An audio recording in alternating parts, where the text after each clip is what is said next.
May God add a blessing to the reading and the hearing of these holy words. Will you pray with me?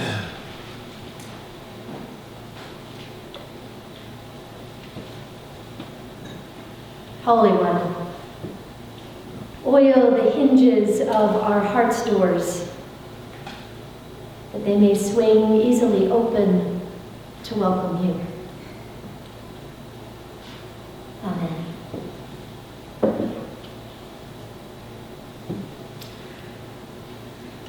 There is always more to the story.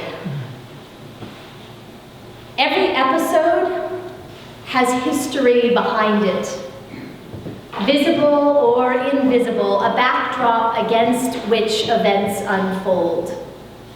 In this encounter between Jesus and a man possessed by demons, this wildly cinematic and oddly detailed episode, friends, it is fraught with background. Before Jesus and his disciples walked into that graveyard, before they even climbed into the boat to cross over the Galilean Sea, the writer of this gospel was already hinting at the layers, both personal and political, that would give meaning and weight to this story. Let's go across to the other side, Jesus said to his disciples one afternoon. And the words, other side, must have hung heavy in the air.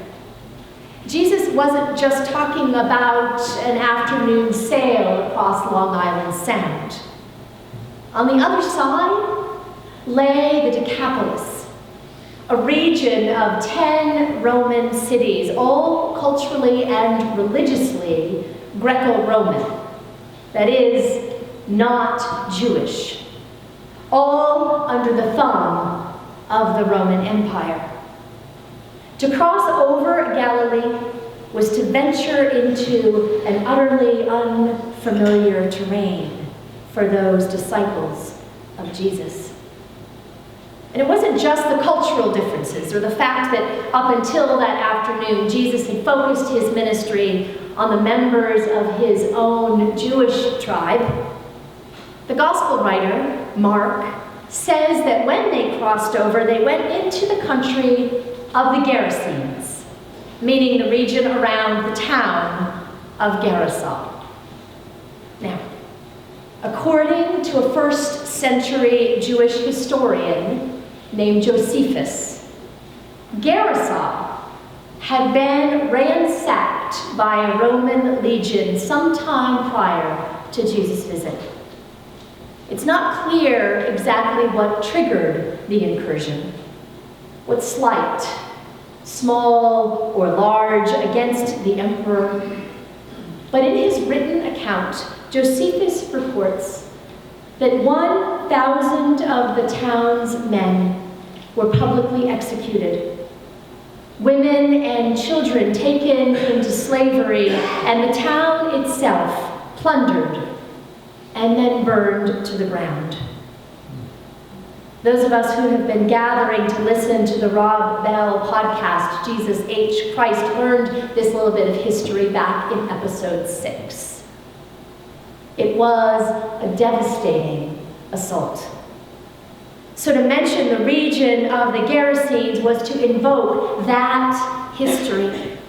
Listeners couldn't help but call to mind the ordeal that had been endured. It would be a little bit like saying, let's go to Sandy Hook, or to the lower 9th Ward, or to Ferguson.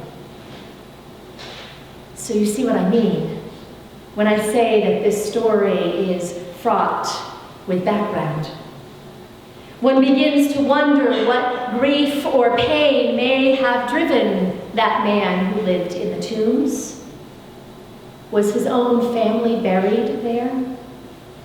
Was his heart hollowed out by grief? Or did those tombs merely mimic a deadness he felt inside? Had he or members of his community been brutalized by those Roman soldiers? Had he dared to speak out against an oppressive system and suffered the consequences? Or was it his silence that had gradually driven him mad? What dehumanizing experiences, what denial of freedom or dignity may have sparked his rage? We can't know for sure the nature of the shackles against which he fought. But his struggle may be heart-achingly familiar to those who have been constrained by the chains of abuse, bias, or bigotry. To those who have suffered the brutalities of body or of spirit. You may well know what it's like to be shackled by an addiction, or an abusive relationship, or a system bent on denying you your full humanity. If so, then what Jesus does next may feel deeply personal, because what he does is set that man free from his torment. Restore him to his community where his neighbors find him clothed and in his right mind.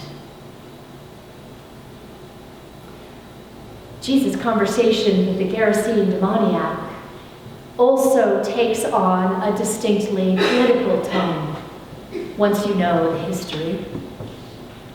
What is your name? Jesus asks. Because to name something is to diminish its power over you. What is your name?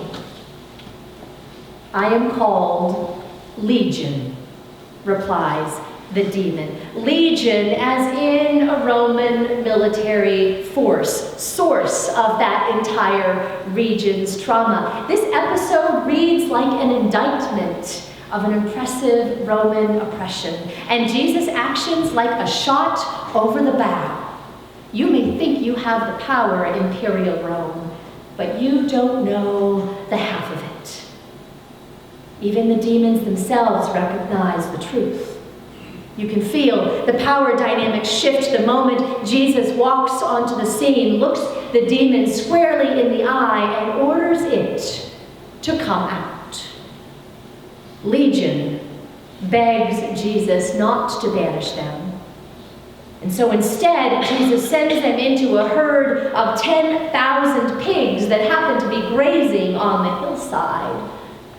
And if this seems like an odd moment to you, let me call to mind the first time that a legion of soldiers was drowned as they pursued people escaping from slavery. Those Egyptian soldiers, that army that was washed away in the Red Sea as Moses led the Israelites into freedom.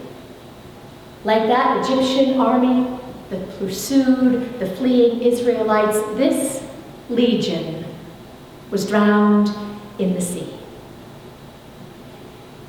This week, as we honor the legacy of the Reverend Dr. Martin Luther King Jr., I cannot help but read this story in light of our ongoing struggle to cast out the demons of structural racism in our own country and culture.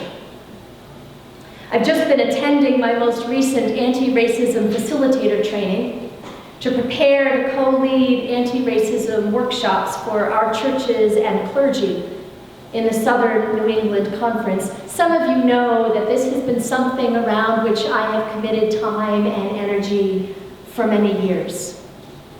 And every time I do this work, I am reminded that the road before us is long and winding, because so is the road that got us here in the first place.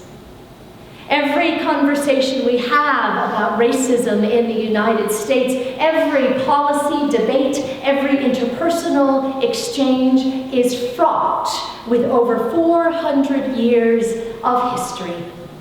400 years of actions, often systematic, sometimes unconscious, always devastating. that have been taken to defend the economic prosperity and the political power of a white male elite. The very distinctions that we use to talk about race were fabricated to justify slavery, to support an argument that black and brown folks were fundamentally inferior to whites and therefore well-suited to enslavement. So that even when slavery was abolished, that myth remained. The myth of inferiority that has plagued our country ever since. In the wake of World War II, the Federal Housing Commission used the color of residence in a neighborhood to define that neighborhood's value, determining before integrated communities even had a chance to establish themselves that the very presence of black and brown folk would, by definition, decrease the value of the homes in that neighborhood, further stitching inequality into the very economic fabric of our nation. Friends, those practices have everything to do with the devastating fact that African Americans now have 1/8 the wealth of white people in this country. According to some measures, the average personal wealth of an African American in this country is something like $128. There is always more to the story. It's why I keep saying yes to requests to lead workshops, to invitations to keep training, because it is one of the best ways I know to learn to recognize and name the demons that plague us.